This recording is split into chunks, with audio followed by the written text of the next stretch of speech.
Hermanos, Dios lo bendiga a todos en el nombre del Señor Jesucristo. Amén. El título de la entrega del día de hoy es La oración que agrada a Dios, primera parte.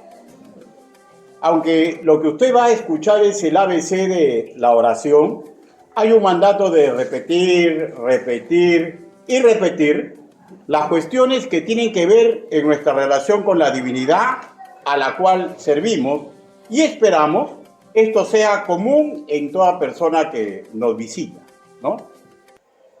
El objetivo educativo está resaltado en Efesios capítulo 4, versículo del 12 al 13, y dice así: a fin de perfeccionar a los santos para la obra del ministerio, para la edificación del cuerpo de Cristo, hasta que todos lleguemos a la unidad de la fe y del conocimiento del Hijo de Dios, a un varón perfecto, a la medida de la estatura de la plenitud de Cristo.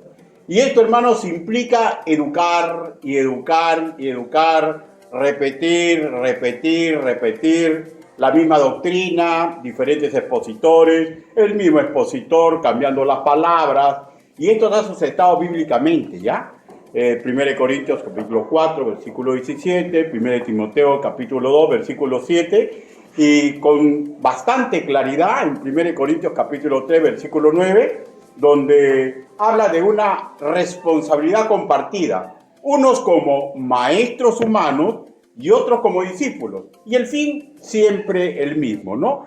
Para que crezcamos a la estatura de la plenitud de Cristo, para que entendamos, recordemos y nunca olvidemos, ¿ya?, estar en unidad en fe y en conocimientos de los que trajo el Señor Jesús. Y en esto y en esa enseñanza ocupa un lugar trascendental la oración. Hoy vamos a exponer una concepción bíblica para, repito, ser aprendida o recordada según sea el caso. Y yo sé, vuelvo a repetir, que puede hacer que sea muy básico para usted, ¿no, hermanos míos? Puede hacer, ¿no? Pero el mandato es ese: repetir, repetir y repetir. Y mucho más cuando en una iglesia vemos que hay personas que están viniendo y probablemente no sean nacidos de nuevo. ¿Por qué, hermanos míos? Porque en algún momento nos van a preguntar de cuál es el poder de la oración, y nosotros tenemos que estar preparados para defender la posición bíblica.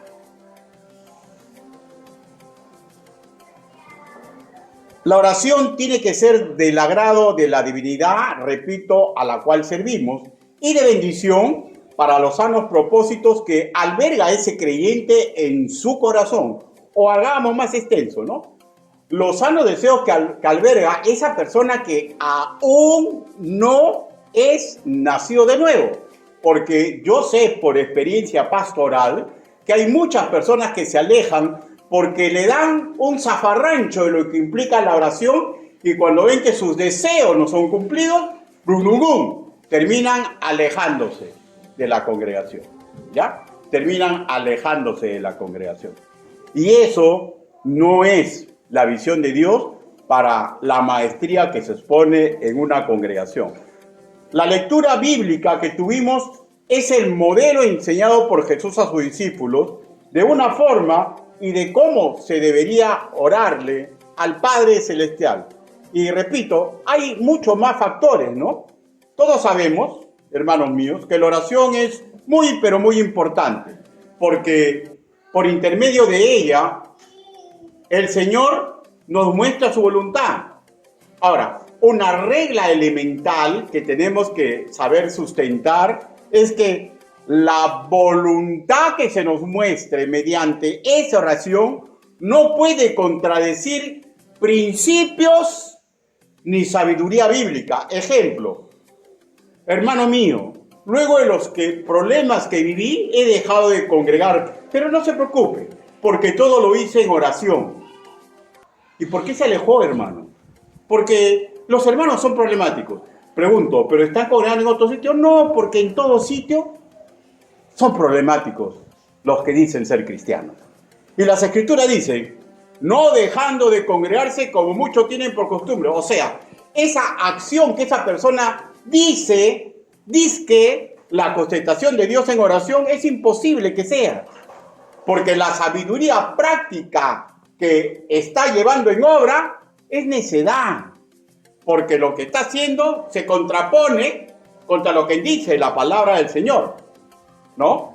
Otra cuestión que debería ser nuestro ABC es que la oración del justo cuenta con un inmenso poder, ya que mediante ella podemos orar en cualquier lugar sin importar la distancia ni la circunstancia. Ejemplo, Pablo solicitaba oraciones a los colosenses, ya que él comprendía que con la fuerza de la oración correcta se le abrían puertas para predicar la palabra del Señor. Y eso está, por ejemplo, en Colosenses capítulo 4, versículo 3. ¿Quiere proteger usted a alguien a la distancia? Tenemos que orarle correctamente a Dios. Repito, tenemos que orarle correctamente a Dios. Y por último, debe ser motivo de atención y reflexión que si tergiversamos el amor, el perdón y el apoyo divino que se puede lograr mediante la oración, nuestras obras, si está tergiversado eso, nuestras obras van a ser más desgraciadas que bienaventuradas. Y de lo que se trata es usar la oración como un arma magnífica para el creyente y no para desperdiciar oportunidades. En el cuerpo de esta exposición nos vamos a adentrar un poquito más en estos conceptos introductorios y vamos a abrir un nuevo frente, ¿no? Que también tenemos que aprender a llevarlo con mucha hidalguía, dado a que todos nosotros tenemos que colaborar en el nacimiento espiritual de otros, ¿no? Colaborar. El título de esta exposición, la voy a volver a repetir, la oración que agrada a Dios. Sin más, en esta parte introductoria, busquemos Santiago, capítulo 5, versículo 16.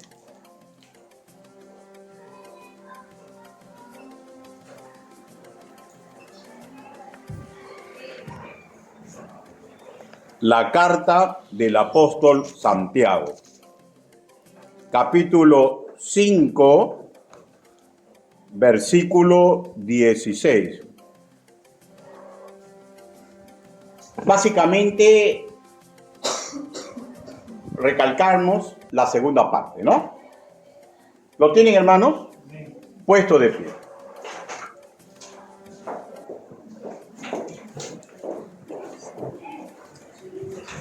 Primer punto, comprender los requisitos para una oración eficaz, pero sin olvidar que nuestra oración no lo puede todo.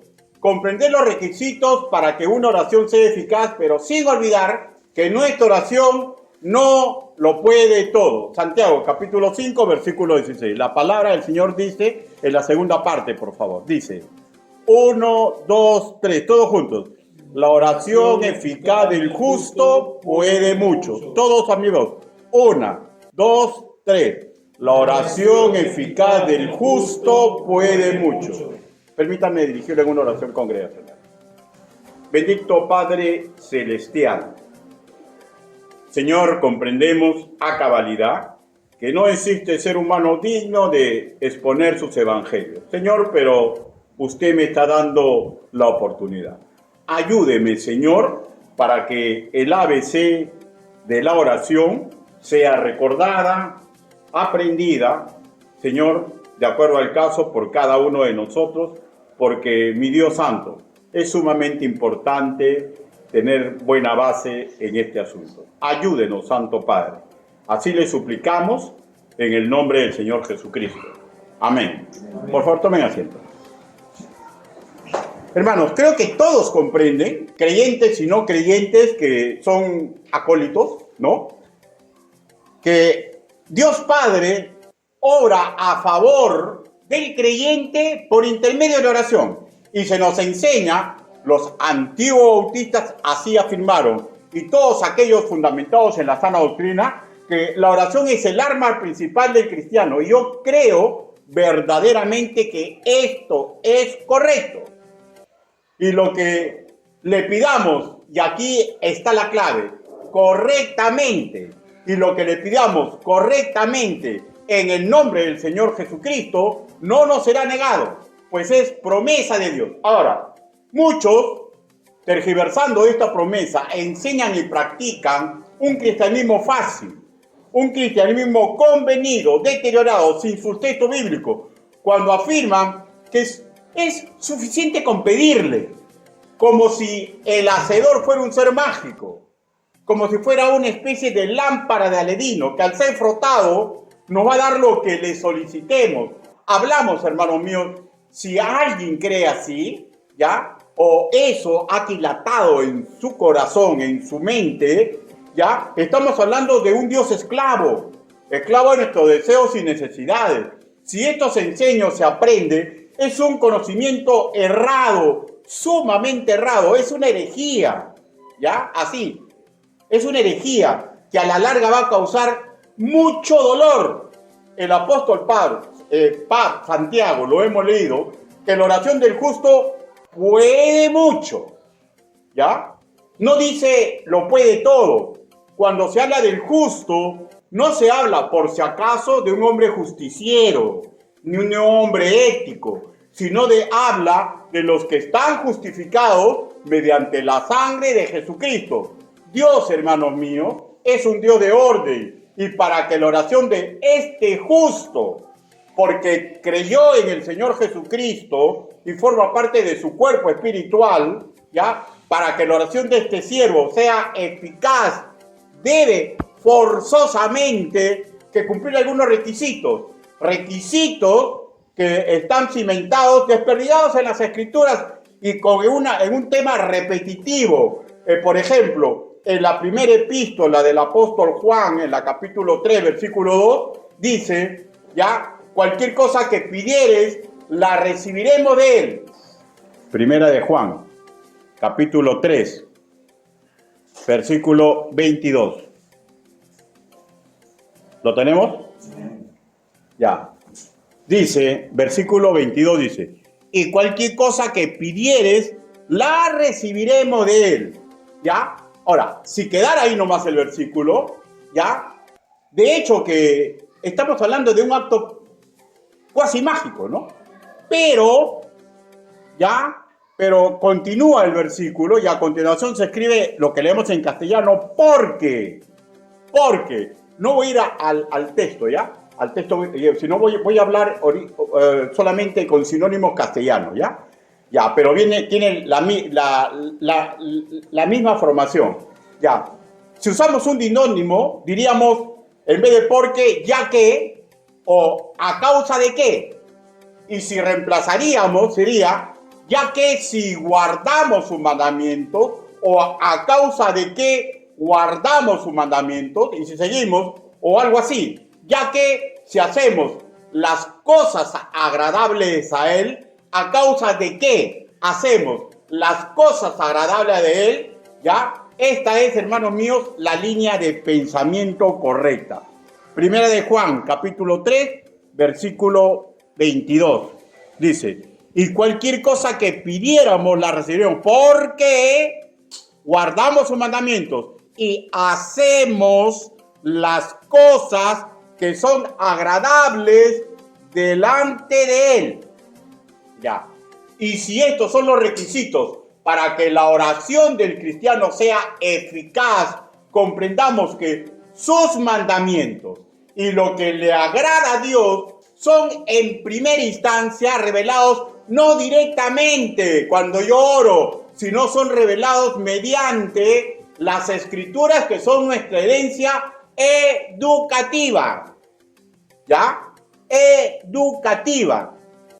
En las Escrituras se nos manda, se nos exige ponernos a cuenta, ¿ya? Antes de presentarle nuestras peticiones. En el libro de Isaías, capítulo 1, versículo 18, escuchen nomás, por favor, ¿ya? Dice, luego venid, dice Jehová, y estemos a cuenta. Ya, estemos a cuenta, condición. Si vuestros pecados fueran como la grana, como la nieve, serán emblanquecidos. Consecuencia, si fueran rojos como el carmesí, vendrían a ser consecuencia como la blanca lana. El Altísimo perdona y se activa el beneficio de nuestra súplica, oración. Pero el principio, búsquelo donde lo busque, siempre va a mantenerse inalterable. Ponernos a cuenta, dicho en otras palabras, cumpliendo sus mandamientos, agradando a Dios, sabiendo lo que estamos cerrando y decirle, Señor, voy a cambiar de rumbo. Metanoia. Sin mentiras, con un arrepentimiento verdadero, con la propuesta sincera del siervo de que va a intentar no volver a pecar. Pero ustedes han escuchado el dicho castellano, a Dios orando y con el mazo dando. O sea, está diciendo claramente, le ora a Dios, pero es más bravo. ¿Ya? Y no es así. Ahora, no estoy hablando de perfección, porque perfecto solamente ando uno en este mundo. ¿Ya? Pero un reconocimiento sincero y una sincera ganas de no hacer lo incorrecto. Y recordemos siempre, hermanos míos, Dios no puede ser engañado. Al pedir perdón, para continuar con el resto de la oración, hermanos míos, antes debemos arrepentirnos de aquello en que hemos pecado. O sea, no puedo yo ver una seguidilla de pedidos cuando yo sé con claridad, porque, pastor, pero yo no lo leí. No, hermano, no es algo que usted lo lea en la Biblia, porque si usted nació de nuevo, incluso si usted solamente es un ser humano que no es nacido de nuevo, Dios ha puesto su ley en nuestra frente y en nuestro corazón. ¿Saben cómo se llama eso? Conciencia. Conciencia. Sentido común. Cosas básicas que uno se da cuenta sin tener necesidad de ir a las Escrituras. En las Escrituras no a la perfección de la ciencia y la perfección de la sabiduría. Pero todos tenemos la ley de Dios en nuestra mente y en nuestro corazón. No importa que sea incrédulo. Lo que pasa es que es tan recurrente su pecado que entenebrece esa lámpara de Jehová. Y ojo, hermanos míos, que no estoy hablando de sentimientos, ¿ya? Porque si una persona me pisa el callo, yo lo puedo perdonar, pero sigo picón, ¿no es cierto? No estoy hablando de sentimientos, estoy hablando de acciones, ¿ya? Según lo que dicen las Escrituras. Perdonar primero, solo así es la oración eficaz. Cuando se cumplan requisitos divinos, cumplir y agradar a Dios, no hay otro camino. Escuchen, por favor, otro pasaje bíblico en el mismo tenor, y leo. Vosotros, maridos, igualmente vivid con ellas sabiamente. Ya, aquí dice, condición divina, dando honor a la mujer, dando honor a la mujer, dando honor a la mujer, condición divina. Ya. Las circunstancias, ¿por qué? Dice, no se explica, porque razones son amores, ¿no? Dice, varón, ¿por qué vaso frágil? Varón, porque es tu coheredera de la gracia, de la vida que yo te entregué. Y acá vuelve, ¿no? Otra vez a la carga, ¿no? Para que nuestra tutuma asimile, para que vuestras oraciones, otra vez, no tengan estorbo, una consecuencia apacible por lograr. ¿Ya? Así que, hermanos míos, si alguien levanta, ay, pastor, es que usted no conoce a mi esposa, no, yo no conozco a mi esposa, sí conozco a mi esposa. ¿Ya? Y si alguien me pregunta, ay, pero usted no es casado, no puede predicar eso, no, conozco a las mujeres. Porque vengo de una mujer, tengo hermanas mujeres, tengo amigas mujeres. Y Dios me ha dado el sentido común para darme cuenta que a la mujer se le trata con honor. ¿Ya? A la mujer se le trata con honor. Y el principio no va a cambiar. Comportarnos con amor con nuestra pareja, sabemos que es un mandato que agrada a Dios. Si no, vanas son las oraciones. Y nuevamente taconeo. Nunca voy a hablar de perfección, porque así solamente uno caminó por este mundo. Y con suma sinceridad yo siempre he considerado, ¿ya? Es algo que está dentro de mi forma de ver el asunto, que Dios le manda a los pastores, y los pastores son los más imperfectos de una congregación, para que los demás tengan un modelo de que sí es posible haber un cambio. Y yo podría sentarme con cada uno de ustedes y hablar cada uno de sus pecados y yo lo mío de mi vida pasada. Y ustedes se darían cuenta que todo pastor, ¿ya? Todo predicador que verdaderamente sea nacido de nuevo, ¿ya? Y sea llamado por Cristo, ¿ya? Todo es una persona sumamente imperfecta. Que a mérito de su gracia podemos ser ejemplo de los demás. ¿Qué tipo de amor? El que manda las escrituras. No importa lo que usted crea, varón amigo mío. No importa, dama, lo que usted crea.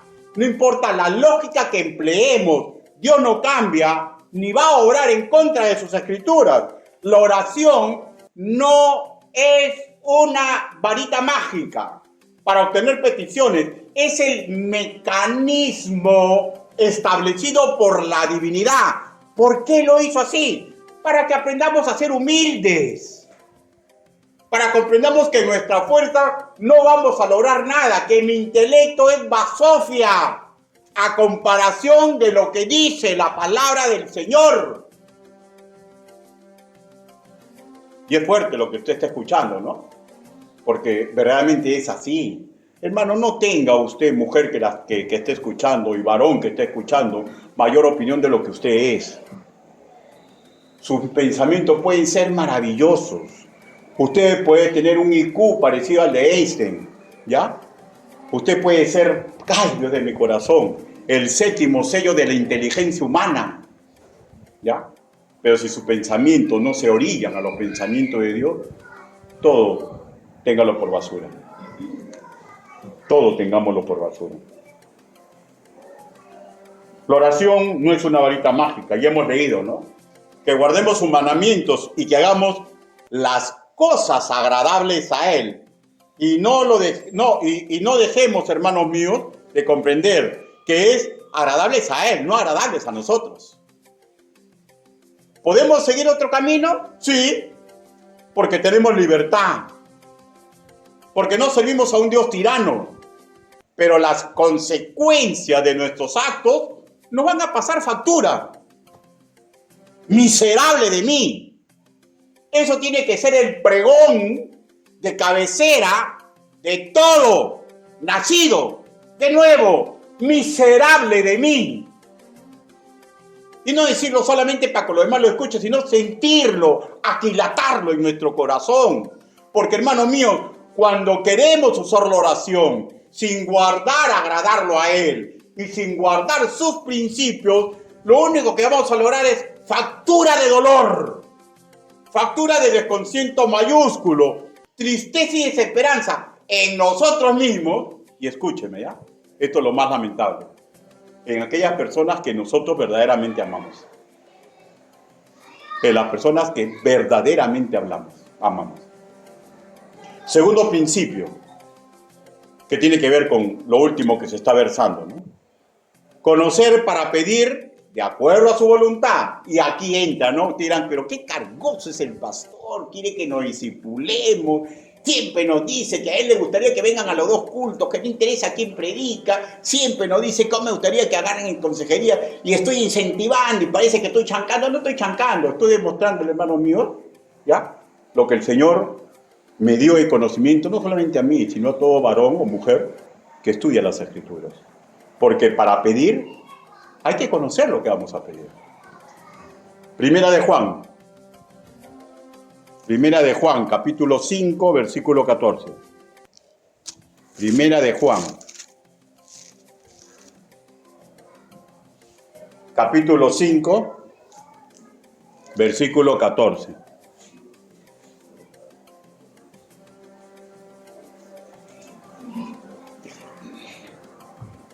Dice, y esta es la confianza que tenemos en Él, que si pedimos alguna cosa conforme a su voluntad, Él nos oye. Ahora, esto no quiere decir que Dios es un minusválido, ¿no? Y que por momentos pierde el no. Está hablando de que ese nos oye implica que la oración sea efectiva, pues ya.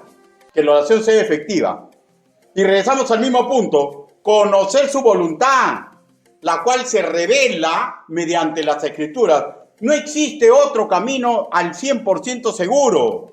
Lo seguro para saber su voluntad son y serán las Escrituras. Dios, hay ciertas cosas que no va a hacer. Pastor, ¿hay cosas que Dios no puede hacer? Sí, no puede hacer. Por ejemplo, contradecir sus Escrituras. Porque sus Escrituras es la demostración de su perfección. ¿Ya? Es la demostración de su perfección. Lo seguro para saber su voluntad son y serán las Escrituras. Él no cambia, sus Escrituras tampoco. Por tanto, ambos guardarán concordancia y señorío sobre el tiempo y sobre las circunstancias. Por otro lado, caprichos no van a ser escuchados, ni peticiones que atenten contra la santidad que debemos buscar nosotros. Su voluntad siempre va a guardar concordancia con pedir para lograr santidad de nosotros y de los demás. Santiago enseña así, en capítulo 4, versículo 3. Pedís y no recibís, porque pedís mal. ¿Y por qué se pide mal? Porque la contestación está para gastar en vuestros deleites. Ahora, vayamos a Santiago. Santiago. Un poquito más atrás de Pedro, Santiago capítulo 4, versículo 3, dice, pedís y no recibís, ¿no? Porque pedís mal para gastar en vuestro deleite. Pero, por favor, paremos ahí, ¿ya? Ojo que hay deleites, delicias, para que sea más comprensible, que no son pecaminosos, ¿ya? Por ejemplo, sin perder Santiago, busque Salmos, capítulo 37, versículo 4. Salmos.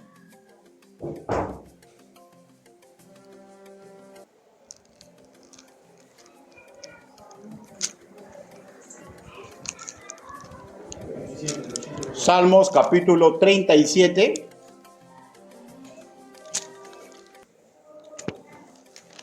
¿Lo tenemos? Amén. Versículo 4.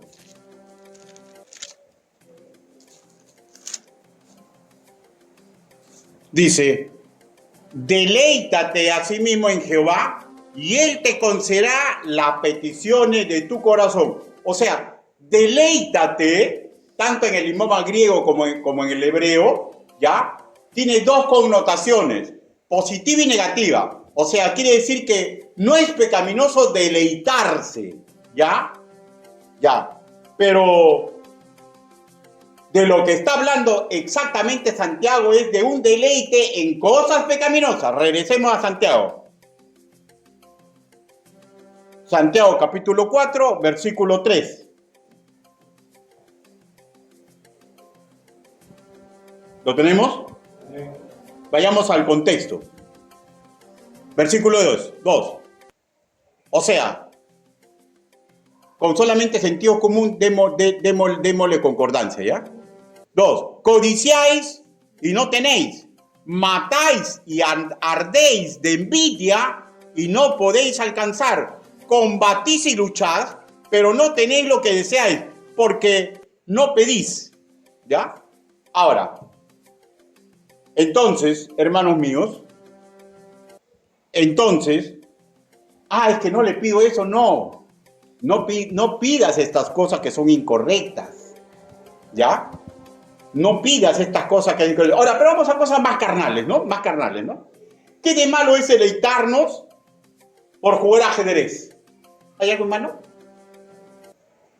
¿Qué de malo en deleitarse en jugar béisbol, básquetbol, o comer una parrilla, o un cevichito? ¿Qué de malo hay en eso? Pero repito, en el contexto que está escrito Santiago capítulo 4, versículo 3, no hay nada ni de casualidad de lo que acabo de nombrar, ¿ya? O sea, algo que sea, que en sí mismo hacerlo no implica pecado. Ni está hablando de algo de lo que he nombrado de Salmos capítulo 37, versículo 4, ¿ya? Porque si alguien pide para algo de este tenor, que nuestro sentido común se da cuenta, no es necesario ser creyente para darnos cuenta cuando uno está envidiando, cuando uno está codiciando, ¿ya? Entonces, si voy a pedir por algo así, Hermano, es una tontería pedir así por algo que Dios condena. Pero muchas veces nos ocurre, ¿eh? Por ejemplo, la más clásica es en lo sensual. La más clásica. Y la otra clásica es en las cosas materiales. A veces envidiamos lo que tienen otras personas. ¿Y cómo te das cuenta que lo envidias? Porque hablas mal de él. ¿Y cómo te das cuenta que codicias? ¿Cómo nos queda? Porque damos un paso más allá de lo que moralmente nos es permitido para tener algo de eso. Todo lo que implica codicia, deseo que dañe la integridad física de alguien, cosas que impliquen envidia, como pedir por esto, ¿ya? Es como decir que Dios es nuestro cómplice para deseos solicitados en maldad.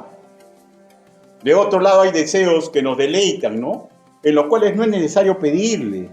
Cosas que nosotros podemos y debemos decidir, ¿ya? No en vano Pablo escribía que seguimos un culto racional. ¿Por qué? Porque Dios no es ningún tirano, hermanos míos. Nos deja margen para nuestros gustos y pasatiempos, ¿no?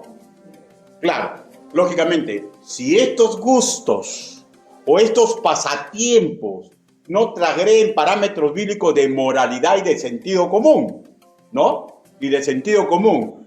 Cuando se nos dice en las Escrituras en Proverbios capítulo 22, versículo 28, no traspases los linderos antiguos que pusieron tus padres, no se está refiriendo a meramente tradiciones humanas, ¿ya? De que tengo que obedecer lo que dice mi padre de antiguo porque le enseñaron mis abuelos y los bisabuelos, y esa tradición es familiar, sino que a una aceptación y práctica correcta de lo que fue enseñado en la Escritura desde siempre y para siempre, que fue recibido por Moisés en el monte Sinaí y que fue retransmitido a los cabezas de hogar para que lo repitan y lo repitan, la forma de amar a Dios, la forma de comportarse para sus hijos y los hijos de sus hijos. ¿Ya? Entonces, repito, no hablamos de colores ni sabores, porque cada autor tiene su propia opinión y gusto. Por ejemplo, ¿no? ¿Para qué orar por...? Pero yo he escuchado, hermanos míos, ¿ya? Testimonio de otra persona. Estamos orando para ver qué color pintamos la iglesia. Ah, ya, neutro, me pongo neutro, ahí nomás. Ya, ahí nomás, ¿no? Estoy orando para ver si ese fulano, esa fulana me hace caso. Algo así, ¿no? Y hay cosas que no debemos orar, hermanos míos, porque los parámetros bíblicos son puntuales, ¿no? El Señor nos permite nuestros gustos. No necesita usted orar para decirle, Señor, hoy día como frijoles o como un picadito, un saltadito, ¿no? Necesitamos orar para darle gracias que nos entrega eso para comer. Debemos recordar los parámetros, hermanos míos, en que debemos actuar. En primera instancia, todas las cosas me son lícitas, mas no todas me convienen, ¿no es cierto? Todas las cosas me son lícitas, mas yo no me dejaré dominar por ninguna. Y esta habla de la libertad que Cristo nos da, pero con sentido común, ¿no? Sentido común. Yo recuerdo hace muchos años, era hermoso este hermano, era un cristiano hermoso, ¿ya? Cuando decía, vamos a evangelizar, vamos a ayudar, vamos a mojarnos para ayudar a alguien, sacaba la mano de los bolsillos. O sea, era un hombre pues maravilloso, ay, Dios de mi corazón, o sea, andar con él era magnífico. Pero un día me hace esta jugada. Varón, me dice, hoy día tenemos examen. Estábamos en un curso. Y le digo, claro, tenemos examen. Hay que orar para sacar buena nota.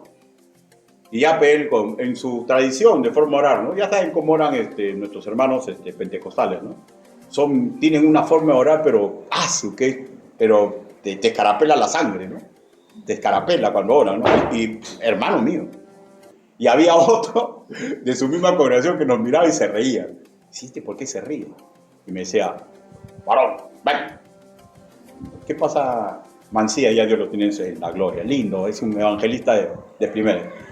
Te ha dicho orar por el examen, ¿no? Sí, ya. Ahora te voy a decir la clave.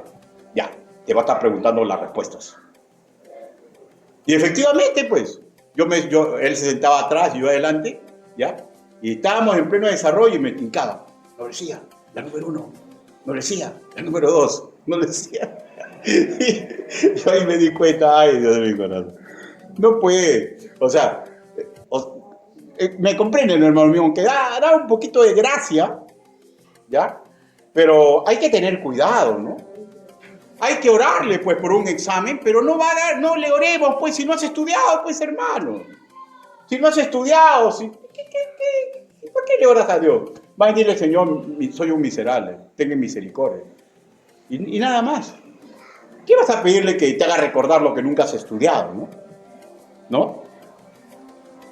Sí, es claro, ¿no, hermano? Sentido común, pues, ¿no? Hay que orarle, sí, Señor, los que son solteros, ¿no? Señor, ayúdame para tener el deseo de edificarme, para ser una mujer de mucho valor, o un varón muy varonil, para el momento que llegue el momento de mi matrimonio. Pero no, están orando, Señor, tráeme un hombre guapo. Bueno, ya, si son espirituales, tráeme un hombre muy espiritual, pero R con R, guitarra R con R, cajón, ellas no se disipulan, ellas no. Y al revés también, entonces, ¿de qué estamos orando? Son oraciones en el vacío, porque Dios no tiene favoritos. Dios no va a presentarte a un varón para que tú le hagas daño a ese varón. Y al revés, o sea, ¿cómo va a terminar eso?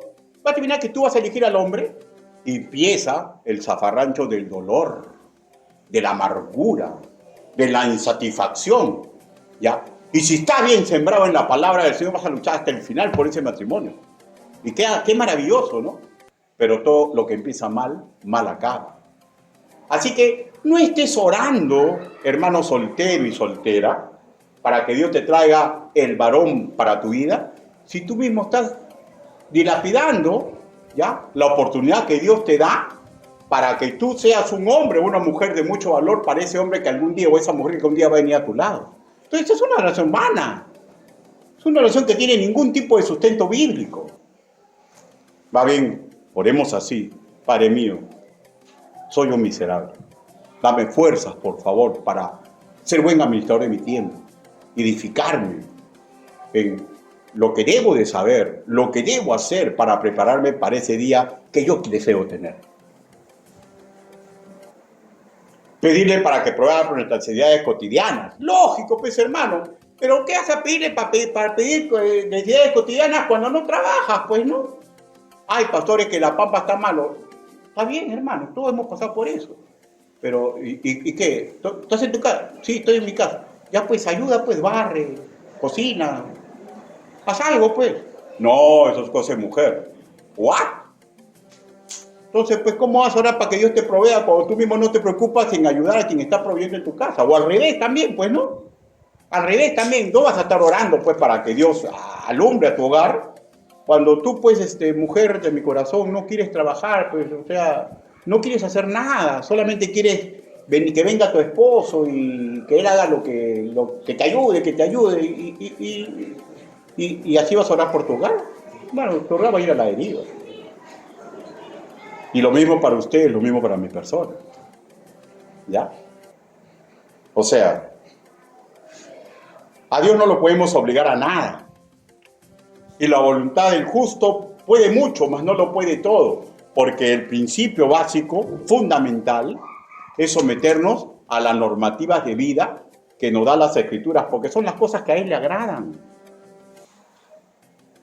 Y sin algo hemos cerrado, Él es fiel y misericordioso, paciente para perdonar. Y está, si usted respira y algo de esto le ha quedado en su corazón, ¿sabe por qué, hermano mío? Dios le está dando una nueva oportunidad, pero va a depender de cada uno. Va a depender de cada uno. Y llegamos al frente nuevo, ¿no? Acorde de que está llegando personas nuevas. La oración eficaz es un derecho exclusivo del creyente.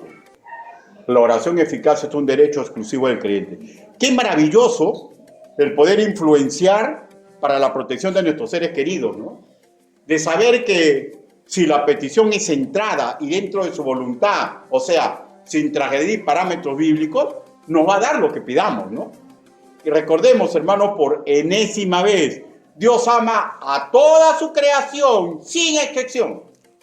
Un grano de su misericordia es suficiente para proveer a todo ser vivo.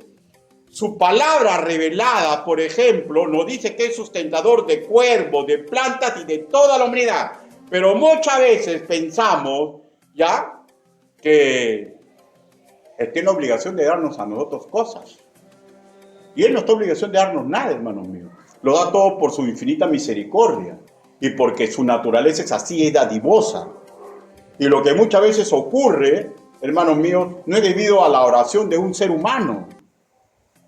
No siempre es por la oración de un ser humano, porque muchas veces es en tenor de la misericordia y la naturaleza divina que es proveedora.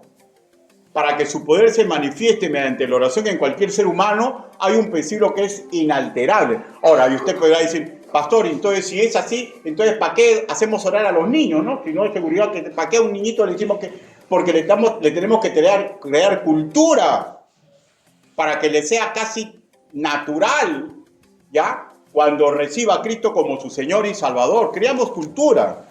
Pero hasta ese momento, yo hermosos libritos he leído, muy bonito, o sea, con cuánto deseo, qué bonito escriben esos escritores, ¿no? Que dice que la oración de los chiquitos, hermanos míos, o sea, la oración es la oración. Y los parámetros son los parámetros bíblicos. Mateo, capítulo 6, versículo 9. El Evangelio según nuestro hermano Mateo. Esto no implica que usted sabe a ciencia cierta que alguien no es nacido de nuevo y decir, no ores porque es por gusto vas a orar, ¿no? Primero recibe a Cristo. No, tranquilo, ¿no? Hay que tener donaire para enseñar lo correcto, ¿no? Mateo, capítulo 6. Versículo 9. Vosotros pues oraréis así: Padre nuestro que estás en los cielos. Ahora, la idea clave para nosotros, los que somos su iglesia, ¿ya? Y para la humanidad que no pertenece al pueblo de Israel, ¿ya? Es adentrarnos a este calificativo de Padre nuestro. Cuando alguien que nos visita nos dice lo que ellos han escuchado, la pregunta es simple, ¿no? ¿Cómo sabes que Dios es tu Padre? ¿Me lo podrías explicar? Y esto es sumamente importante, ¿no? Porque si responden que saben que Dios es su Padre, pero no le pueden explicar el motivo por el cual, ¿ya? Su respuesta es la siguiente, ¿ya? Bueno, es mi Padre porque así me lo enseñaron en el colegio. Así me lo enseñan en la escuela dominical, ¿no? O es la lógica, ¿no? Uno más maltoncito, ¿no? Porque Él es Padre de toda la humanidad. Porque cuando hablamos de este tipo de paternidad, estamos hablando de la paternidad que da salvación al alma, ¿ya? Y ahí ya tenemos que tener sumo cuidado, porque efectivamente la Biblia dice con suma claridad, mi pueblo se pierde por falta de conocimiento. Y otra vez, no, está hablando solamente del pueblo de Israel. Hermanos míos, si el contexto inicial es ese, porque Él vino para los judíos, pero todo ser humano y toda nación es propiedad del Altísimo, como cada cosa inanimada que está a nuestro alrededor, ¿ya? Y de ahí podemos deslindar, hermanos míos, con ayuda de las Escrituras, que el conocimiento es básico y fundamental. Juan, capítulo 1. El Evangelio de Juan.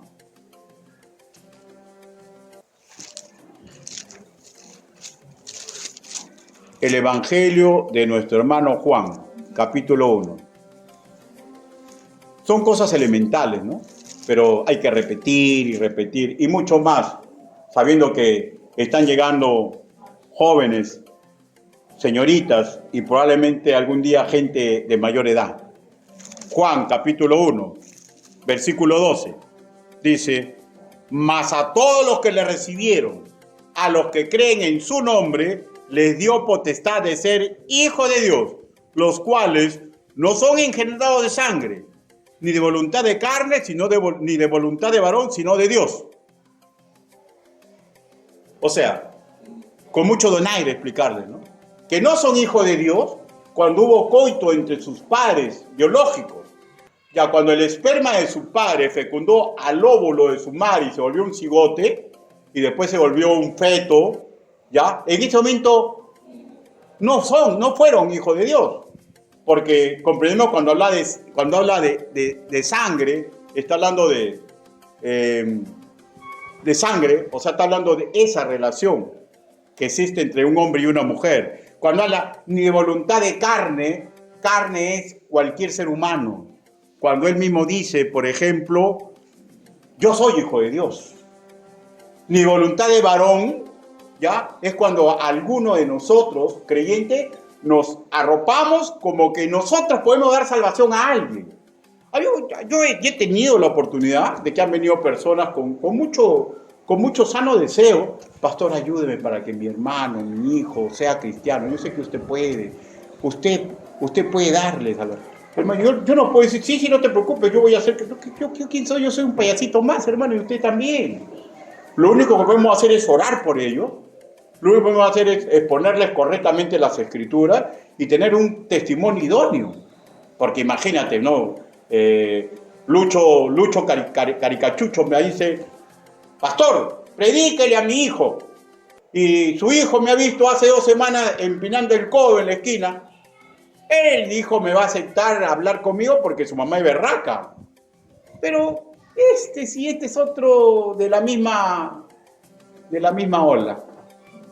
O sea, no solamente es hablar correctamente, tenemos que tener un testimonio idóneo. Y de hecho, ¿no? Orar por esa persona y pedir a personas que oren, ¿no es cierto? Pero nadie se puede arropar y decir, yo lo voy a salvar. El verso termina de Dios. Porque Dios es el que le puso la capacidad cognitiva a cualquier ser humano de comprender las Escrituras. Porque Dios fue el que reveló mediante el Espíritu Santo las Escrituras, donde tenemos el conocimiento y la sabiduría para poder llegar a alguien a Cristo. Porque Dios, en la persona del Hijo, fue el que murió en la cruz para darnos posibilidad de hacer de nuevo. Porque Dios fue el que, de una forma en que, en su infinita sabiduría y misericordia, permitió que esta congregación exista para algunas personas que, mediante el trabajo de lo que aquí congrega, hayan nacido de nuevo. Porque Dios, en una forma que no comprendo, a veces trae a una persona para que escuche el Evangelio. Porque Dios a veces lo relaciona a usted o a mi persona con una persona que no es salvo.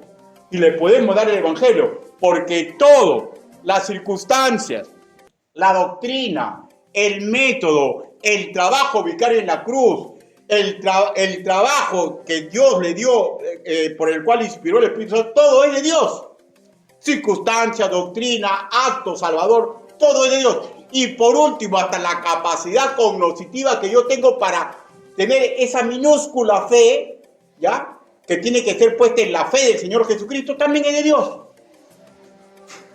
Entonces, eso tenemos que tener claro, presente. Y esto implica que tenemos que tener un buen testimonio, hermano mío. Y vuelvo a decir, no voy a hablar nunca de perfección, porque yo no soy perfecto. Pero tenemos que tener un correcto testimonio para poder evangelizar a los demás. Y tenemos que tener una correcta doctrina para no estar dando, pues, papas por camotes. Y si alguna persona no puede contestar esta pregunta, póngalo a pensar que puede haber alguna posibilidad que no sea hijo de Dios. Romanos 6:23, ¿recuerdan? Vayamos a las Escrituras. Romanos 6:23. Romanos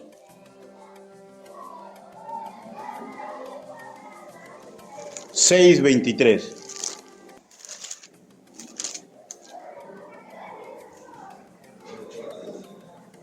Dice, porque la paga del pecado es muerte, mas la dádiva de Dios es vida eterna en Cristo Jesús, Señor nuestro. Y recordamos lo que decía en Juan, aquellos que lo recibieron, el acto de aceptar su trabajo vicario en la cruz, los que creen en su nombre. ¿Cuál es el nombre de que habla? Aquí está el nombre, ¿ya? Con los títulos que adicionan lo que implica ese nombre, ¿ya? Jesús, el ser que sí existió, que no es mentira, que nació en Belén de Judá, que es el Cristo y es Señor. Y Si comprendemos, o sea, no estoy hablando del conocimiento intelectual, porque el conocimiento intelectual lo puede tener todo, sino que antes de entregar nuestra vida a Cristo tenemos que haber comprendido esto, para que pueda existir el nuevo nacimiento. Y ahí humillarnos con sinceridad de corazón, como dicen las Escrituras, arrepentidos de nuestros pecados y pedirle al Señor que nos entregue una nueva identidad en Él. Pero nosotros como evangelistas tenemos que comprender, vuelvo a repetir lo que yo ya he explicado. ¿Ya? Lo que ya he explicado. Hermanos míos, porque somos colaboradores de Dios. Y la oración de esa persona, para que valga ante el trono de la gracia, tiene que estar en el conocimiento del nombre del Hijo de Dios. Y nosotros no hacemos salvar a nadie, pero como colaboradores de Dios, ayudamos para que la mentalidad de esa persona ya esté receptiva para la palabra del Señor, ya que dice en toda la parte de las Escrituras que la salvación es por intermedio ya del trabajo vicario de Jesucristo en la cruz. Regresemos a Juan 1:12 y dice, le dio potestad de ser hijo de Dios. Y para aclarar, si usamos sinónimos, la palabra potestad diríamos le dio privilegio o le otorgó una autoridad. Y usando la lógica, hermanos míos, un privilegio no es para todos y una autorización tampoco. La autorización la da la autoridad de acuerdo a lo que crea conveniente y los requisitos están a los que le recibieron, a los que creen en su nombre. Y repito, si es necesario, ¿ya? Sí es necesario que nosotros tengamos un buen testimonio. ¿Por qué? Porque nosotros somos colaboradores de Él. Colaboradores de Él. Y partiendo de ahí, entregarles un correcto evangelio y decirles, hablarles del arrepentimiento para que tengan una relación con el Señor. Y tienen que comprender ellos que Dios no va a rebajar sus requisitos. No importa lo que se piense. La guía para llegar a la verdad siempre van a ser las Escrituras. Siempre van a ser las Escrituras. Hermanos, hay personas que nacen de nuevo después de un culto. Cuando se le presenta a Cristo. Hay personas que salen a la calle y nacen de nuevo a solas. Porque el poder es de Dios. Los evangelistas, hermanos, simplemente comprendemos, así como comprendía Pablo, que ese es el momento. Nos esforzamos para que ese sea el momento. Pero el momento, hermanos míos, puede ser aquí, en la China o en la Cochinchina. Y ayuda mucho que nosotros hagamos las cosas correctas. Juan capítulo 1, versículo 13, aclara el concepto, ¿no? Y el concepto es sumamente claro. ¿Nace alguien de nuevo por intermedio de un predicador? No. ¿Nace alguien de nuevo porque congrega en algún sitio? Tampoco. ¿Nace alguien de nuevo porque guarda sus mandamientos y se porta bien? Tampoco. Uno nace de nuevo porque acepta a Cristo como su Señor y Salvador personal. Y porque se somete a Él. Porque Él es el camino, la verdad y la vida. Y nadie viene al Padre si no es por Él. Y estas cosas que tienen que ver con la oración, tienen que contar con su colaboración. Como contó en su momento de usted. De humillarse. Porque Dios nos ha puesto la capacidad cuando estamos andando mal. Yo recibí a Cristo como mi Señor y Salvador cuando me di cuenta que ya no tenía salida por ningún lado. Y cuando me di cuenta que todo mi intelecto, todo el dinero que había almacenado, ¿ya? Todas las relaciones humanas que tenía no me alcanzaban para ayudar a nadie, ni a mí mismo. O sea, yo no vine a Cristo porque quise escapar del infierno. Yo quise escapar del infierno que yo había creado. Eran mis circunstancias por las cuales yo recibí a Cristo. Pero fue lo mismo. Tuve que comprender que Él es Señor por siempre. Que Él murió en la cruz por mis pecados. Y tenía que arrepentirme. Y yo recuerdo cuando al evangelista yo le dije con suma claridad, pero ¿y ahora cómo voy a hacer? No intentes ayudar a Dios. Deja que el poder de Dios te lleve a todo el mundo. Y efectivamente, Él me ayudó. Me ayudó más allá de lo normal. Porque cuando uno acepta a Cristo, le pone un poder boom de dinamita. Y es cuando no llegamos a ser perfectos, pero podemos hacer las cosas correctas. Hermanos míos, si usted ya nació de nuevo, tenemos que comprender que la oración, que deseamos que ellos también sean un arma potente, nunca va a cambiar. Tenemos que guardar sus mandamientos y hacer las cosas agradables a Él. Si no, la oración de este justificado por la sangre del Cordero muerto en la cruz, no va a lograr nada.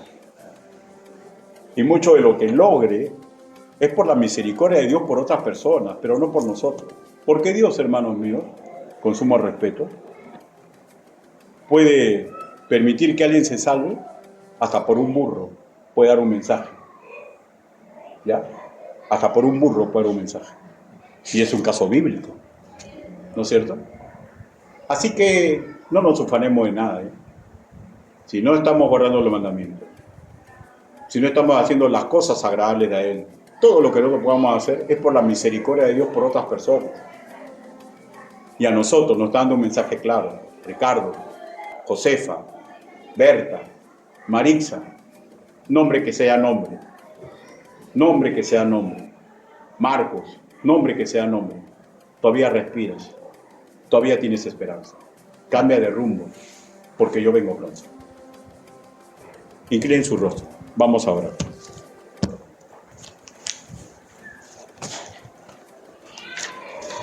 Bendito Padre Celestial. Señor, la oración que a usted le agrada siempre será, Señor, de acuerdo a sus parámetros escriturales, Señor. Ayúdenos, Señor, para prepararnos correctamente. Ayúdenos, Señor, para no desperdiciar esta arma tan maravillosa que usted puso a nuestra disposición. Ayúdenos a todos, Señor, porque todos sin excepción necesitamos mucho de usted. Ayúdenos, Padre Santo. Ayúdenos. Quiero hacer una invitación. General. ¿Lucha más de la cuenta, hermanos míos, para hacer lo correcto? Bueno, bienvenido, pues, porque esa es mi casa. Y muchas veces se da cuenta de que no quiere hacerlo. Bueno, bienvenidos, porque esa es mi casa. Pero tenemos que luchar correctamente. Ninguno de nosotros es perfecto, pero hay cosas que sí lo podemos hacer. Y ahí vamos a ver las maravillas de Dios. Alguien desea que oremos por él o por ella para que lo que sabe que se niega a dejar, tener más fuerzas para dejarlo, para que de repente no ora, sino después vaya a su Señor y le llore, le diga: Señor, quítame esto, ya no quiero vivir así, ayúdame, Señor. Y que lo hagamos correctamente, con el verdadero énfasis, y no en forma religiosa, pedir por pedir, sin querer dejar ese deleite inapropiado. Si alguien desea que oremos por él o por ella en ese tenor, ya, hágame una señal. Dios te bendiga. Baje inmediatamente su mano. Dios te bendiga. ¿Alguien más? Dios te bendiga. Dios te bendiga. Dios te bendiga. ¿Alguien más? Dios te bendiga. Vamos a orar. Bendito Padre Celestial, usted ha visto las manos levantadas. Ayúdelo, Señor, en las decisiones que tienen que tomar. Ayude, Señor, a todo lo demás que no levantamos la mano, Señor. Porque puede hacer que estemos en el camino correcto, Señor, pero tarde o temprano usted nos va a entregar para ser zarandeados. Ayúdenos, Señor. Ayúdenos a toda la congregación. Por favor, porque queremos que nuestra oración sea efectiva, Señor. Queremos crecer espiritualmente. Queremos ser de bendición en 3 horizontes. Queremos ser de bendición donde ponga la planta en nuestros pies. Queremos, Señor, servirle a usted. Y sabemos que somos sumamente débiles. Y nos maravillamos, Santo Padre, que usted nos usa para avergonzar a los seres más poderosos que existen en la naturaleza. Ayúdenos, Señor, para poder ser lo que usted quiere que seamos. Así le pedimos, así le suplicamos, En el nombre bendito, poderoso del Señor Jesucristo. Amén. Hermano, Dios los bendiga.